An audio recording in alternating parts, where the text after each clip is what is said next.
There comes a time in every life when loss seems to echo louder than hope. You look around and see the ruins of what you once built, the relationships that crumbled, the dreams that shattered, the trust that was betrayed. You wonder if the pieces of your broken heart will ever form something whole again. And in those moments of silence, when the world has turned its back, a whisper from heaven declares, your season has arrived. You are about to win more than you lost. Think of the farmer who plants in the cold, unseen soil. To the naked eye, it looks like he has thrown his seed into darkness, wasted it, buried it. But he knows something the passer-by does not. He knows the law of the seasons. He knows that the burial is not the end, but the beginning. You too have buried much. Time, tears, trust, faith, and though it seems swallowed by the dark, God has been nurturing it unseen. The harvest season is now breaking through. God's way is not to restore you to the place you were before the loss. His way is to multiply. If you lost one, he brings 10. If you were pushed down, he raises you higher than where you began. If you were emptied, he fills you with a measure that overflows. For the author of your life writes not tragedy but triumph. The ending he pens is never a mirror of the pain you endured, but a revelation of the glory he planned. And maybe, right now, you struggle to believe it. Perhaps the nights of disappointment have stretched too long. But I tell you, the delay was not denial, it was preparation. Every tear you cried was counted, every wound was seen, and now heaven has declared that your time has come. You will not only walk out of the shadows, you will walk into abundance so undeniable that even those who mocked you will stand in silence, unable to explain it. Let your heart be still. Let your spirit rise. For God has spoken over you, this is your season. You will win more than you lost. God uses loss as preparation for greater gain. Loss is one of the most bitter teachers we encounter. It comes uninvited, stripping away what we thought was secure. It takes relationships we thought were permanent, dreams we nurtured for years, or stability we assumed would last. And in the wreckage we often cry out, "Why, Lord?" But what if loss is not the end, but the very soil in which God prepares us for something greater? What if what you lost was never meant to define you, but to refine you? Imagine a gardener pruning a tree. To the untrained eye it looks cruel, branches cut back, leaves stripped away. But the gardener sees what the eye cannot, new growth waiting to emerge. The cutting is not punishment, but preparation. In the same way, the losses you endured were not random accidents of fate, they were divine prunings. God allowed certain things to be cut away so that you would be positioned for a future more fruitful than your past. Think of Abraham, asked to lead his homeland, his family, his security. To him it looked like loss, yet every step of loss was preparation for gain, a covenant with God, descendants as numerous as the stars, and a legacy that endures to this day. Loss cleared the ground so God could build something eternal. When you lost relationships, God was teaching you discernment. When opportunities slipped through your hands, He was training you to rely on His timing rather than your own. When your plans failed, He was redirecting your steps toward a destiny you could not yet imagine. What you lost was not wasted. It was transformed into the foundation of your growth. Loss reveals what cannot be shaken. It teaches you that your identity is not in what you have, but in who holds you. And once you learn that truth, you are ready to carry blessings without being destroyed by them. The one who has walked through loss with God emerges stronger, wiser, and more anchored than the one who has only known ease. So if you look at your life and see absence, do not despair. Those empty spaces are not graves, they are gardens. The ground that once held your tears will soon burst forth with life. God uses loss to strip away what was temporary so that He can give you what is eternal. You are not being diminished, you are being prepared for abundance. What you buried in tears, He will raise in abundance. There are moments when we are forced to let go of things we never wanted to release. Dreams, relationships, seasons of life. We bury them with trembling hands, often soaked in tears. It feels final, like death. But with God, burial is never the end. It is the beginning of resurrection. What you buried in sorrow, He promises to raise in abundance. Think of the seed.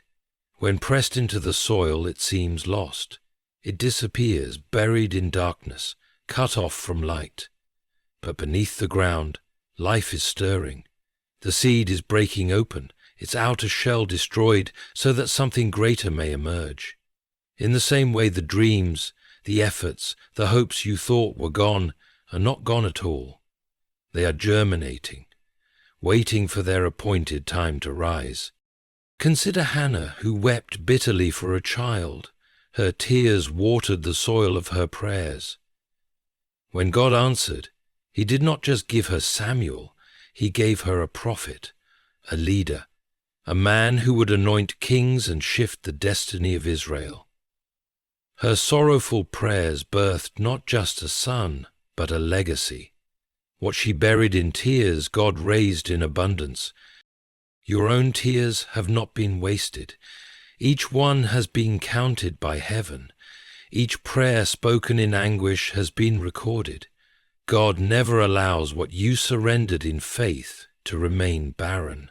The tears you cried over betrayals, losses, or disappointments were watering the ground for a harvest greater than the seed you planted. It is why you must not despise your tears. They are sacred. They are not signs of weakness, but of trust. You placed in God's hands what you could not control, and though it broke your heart to let it go, He will return it in a form so abundant that you will scarcely recognize it. Picture a farmer at harvest time. He does not reap exactly what he planted. He reaps multiplied fields of grain. In the same way, God will return to you not merely what you lost, but multiplied joy, multiplied peace, multiplied blessings. The sorrow of the night will give way to a morning filled with laughter. So hold fast. What you thought was gone forever is only waiting beneath the soil. God specializes in bringing life out of what appears dead. He will raise it, not in the measure you buried it, but in a measure pressed down, shaken together, and running over. Your tears have sown the seeds of abundance, and your season of reaping is here. Your delay was not punishment, but positioning. Delay is one of the hardest trials for the human soul. When you pray and nothing seems to shift, when you work and nothing seems to grow, when you believe and yet see no evidence, your heart begins to question whether heaven has turned its face away. But what if the very delay you despise has been God's most careful strategy to align you with a future far greater than you imagined? Think of a master sculptor at work. Before the chisel strikes the marble, the artist has already envisioned the form hidden within. Each blow seems violent, unnecessary, even destructive, but every strike has purpose. The marble does not understand the delay between the vision and its unveiling. Neither do we. What feels like wasted time is the shaping of destiny. God is never late. He is never careless. If He has kept you waiting, it is not because He has forgotten you. It is because He has been arranging the stage for a victory that cannot be stolen. Consider Joseph, betrayed by his brothers and cast into a pit. To him, the delay of his dreams must have felt like punishment. Yet the pit was positioning him for a palace. Each year in prison was not wasted. It was a divine alignment that placed him in Pharaoh's court at the appointed hour. Had Joseph been elevated too soon, he would have lacked the wisdom to govern. The waiting prepared him to reign. So it is with you. The delay you endured was never about denial. It was about preparation. God was sharpening your character, stretching your faith, deepening your endurance, and equipping you to carry the weight of the blessing. To give you your victory too early would have been to crush you beneath its weight. But now, because you endured, you are strong enough to hold it. When you look back, you will see that the seasons of silence were not empty. They were pregnant with unseen miracles. The prayers you thought unanswered were not ignored but stored, waiting to be poured out in the fullness of time. The delay was the soil in which God planted resilience, humility, and strength, so that when the harvest bursts forth, you will not be destroyed by pride, but sustained by faith. Do not resent the waiting any longer. It was never wasted. Heaven was positioning you. Your footsteps were being aligned with doors you could not open on your own. Your path was being cleared of snares you did not see. Your season has arrived because the delay has fulfilled its purpose. Now you are ready. Divine restoration always multiplies beyond the original. When God restores, he does not simply return what was lost. His nature is multiplication, not mere replacement. The enemy seeks to subtract from your life, to reduce, to leave you empty. But God does not balance the scale. He tips it in your favor until it overflows. That is his signature. The prophet Joel records the voice of God saying, "I will restore to you the years that the locust has eaten." Notice, he does not promise only crops, but years. What was devoured, wasted, stolen, or broken across time itself, God declares he can redeem. Restoration with him is not a simple reset button, it is acceleration. He compresses what was lost into a blessing so full that it redeems the time. Look at Job. He lost everything: children, wealth, health. His grief was immeasurable. Yet, when God stepped in, Job did not simply recover. Scripture tells us that God blessed the latter part of Job's life more than the beginning, giving him twice as much as he had before. That is divine restoration. Multiplication that leaves no doubt about the author. This principle is woven throughout creation. A single seed produces not one seed in return, but a tree, heavy with fruit, each carrying countless seeds within it. The principle of restoration is not addition, but abundance. If the earth itself operates on this divine law, how much more will your Father in heaven restore you? Perhaps you lost relationships that were precious, opportunities that seemed irreplaceable, years that feel wasted. But God does not simply bring back substitutes. He brings forth blessings that outweigh the sorrow, victories that silence the loss, and joys that render your tears as mere shadows of the past. What was stolen becomes the seedbed for a greater inheritance. This is why you must not despair over what slipped through your hands. In God's economy, nothing is wasted. The tears you cried watered the soil of your future. The emptiness you felt carved space for a blessing too vast to fit into your old life. When God restores, he always adds interest. You will not look back with bitterness. You will look back with awe, seeing that the ending outshines the beginning. So lift your eyes. Stop measuring what you lost as if God's hand is bound to small returns. He is not a God of balance sheets. He is the God of pressed down, shaken together, and running over. You will not just recover, you will overflow. That is the promise of divine restoration. Those who doubted you will witness God's undeniable favor. There are always those who watch your life with skeptical eyes. Some doubted your ability, others mocked your faith, and still others dismissed you as someone who would never rise above your struggles.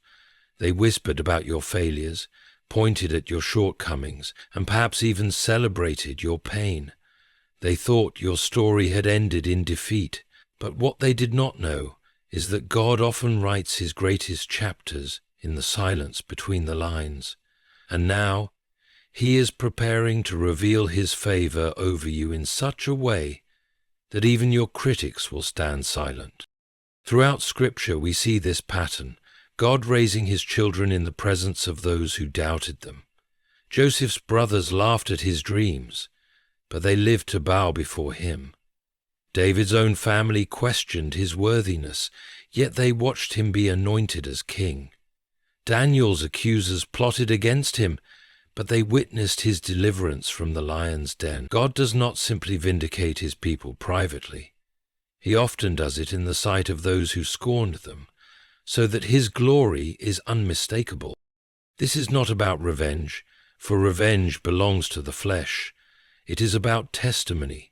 Your life becomes a living witness that God is faithful. Those who said nothing good will come out of them will be confronted with blessings so undeniable that they cannot explain them away. It is not your power that silences them. It is God's hand upon you. Think of the times people spoke words that pierced your spirit.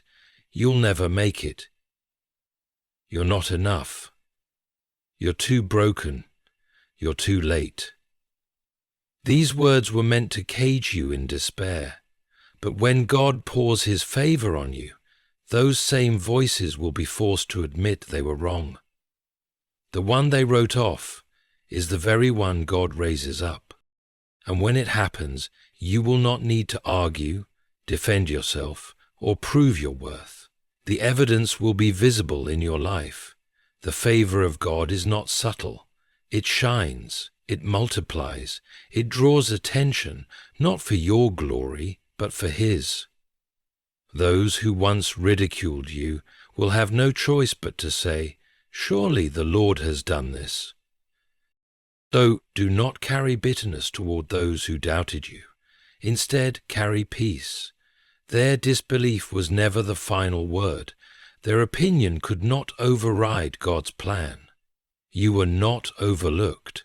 You were being reserved for a season in which the display of God's favor will be undeniable. Point 6. Victory is not just recovery, it is elevation. When people think of victory, they often imagine simply regaining what was lost. Health restored, relationships mended, finances replenished. But God's definition of victory reaches higher. His plan is not to merely return you to where you were before the storm. His plan is to elevate you, to take you to levels you could not have reached without the struggle. Victory with God is not recovery, it is promotion. Consider Job. After his immense suffering, God did not merely restore him to his former wealth. He gave him twice as much as before. His later years were far greater than his earlier ones. That is the divine pattern. God does not stop at recovery. He presses forward into elevation, into testimony, into glory. Your trials were not designed to leave you where you started. They carved out deeper wells of faith, resilience, and wisdom within you. Now, when God elevates you, you carry more than blessings. You carry authority. Your scars become proof of battles fought and victories won. You are no longer who you were before the loss. You are stronger, wiser, and more anchored. This is why your victory cannot be small, it must reflect the growth you endured. Think of the butterfly. The caterpillar dissolves within the cocoon, seemingly destroyed. Yet when the transformation is complete, it does not return to crawling, it rises to flight. The process of breaking down was not for recovery, but for elevation. In the same way, what you endured was never about getting back to where you were. It was about rising into who you were meant to become. Elevation means stepping into influence where once you were ignored. It means walking into opportunities that were previously closed. It means carrying wisdom that allows you to build what you could not have even dreamed of before. Elevation is God's way of saying, you are not just restored, you are crowned. So, when you imagine your future, do not limit your prayers to restoration. Dare to expect elevation. Dare to believe that what lies ahead will not only balance the losses of your past, but will surpass them. You will not simply return to normal, you will rise into extraordinary. That is what victory looks like in the hands of God. Your season is not approaching, it has arrived. There is a subtle but powerful shift that happens when faith moves from waiting to receiving. Many live their lives believing that one day, perhaps far off in the distance, things will turn around. They say, maybe next year, maybe someday, maybe when everything finally lines up. But the word of God over you is not someday, it is now. Your season is not approaching, it has arrived. Think of how the dawn comes. The world waits in darkness, cold and still, believing that morning is far away. Yet in a moment the horizon breaks open and light rushes in. The truth is, the dawn was already coming while the world slept. It only revealed itself when the time was fulfilled. In the same way, your season of breakthrough has already been prepared in the unseen. The shift is not ahead, it is here. This is why God urges his people to walk by faith and not by sight. If you wait to see the evidence before you believe, you will always think your season is delayed. But if you trust that the unseen is already moving, you will recognize that your season has arrived, even before the fruit shows on the branches. Faith does not say, one day it will come. Faith says, it is already mine. Consider the Israelites standing before the Red Sea. Behind them, Pharaoh's army thundered with fury. To their eyes there was no way forward. But God said, move forward. In that moment their deliverance was not something to wait for, it was something to walk into. The sea did not part until they stepped toward it. Their season of freedom had arrived, but it required faith to see it. The same is true for you. The struggles you have endured were not endless tunnels, they were birth canals, bringing you into a new season. The doors you thought would never open have already been unlocked. The favor you thought was delayed is already being poured out. The answers to prayers you thought had been forgotten are already unfolding. Your role is to align your heart with God's declaration, it is done. When you shift your mindset from maybe one day to my time is now, everything changes. Your prayers carry more authority. Your steps carry more boldness. Your voice speaks with more conviction. You no longer live as one waiting for permission to win. You live as one already crowned by God's favor. Lift your head then. This is not the season of sorrow, nor of waiting endlessly. This is the season of victory, restoration, and abundance. Not tomorrow, not one day. Now, your season has arrived. Beloved, the hand of God has been upon your story all along. Every loss you endured was not the end, but preparation for gain. Every tear you sowed was not wasted, but was the water for an abundant harvest. Every delay you suffered was not punishment, but divine positioning. And now, heaven itself declares, your season has arrived. You are about to win more than you lost. The doubters who dismissed you will soon witness undeniable favor shining over your life. The battles that threatened to break you will become the very platform for your elevation. The story that seemed written in pain will be rewritten in glory. and you will see that victory in God's hands is never small. It is pressed down, shaken together, and running over. So step boldly. This is not the time to bow your head in defeat. This is the time to lift your voice in praise. The season you thought was far away is here. The blessings you thought were delayed are already unfolding. The God who never lies has spoken, and his word over you is final. You will not leave this season empty. You will rise, you will flourish, and you will win more than you ever lost. Your season is here. Walk in it.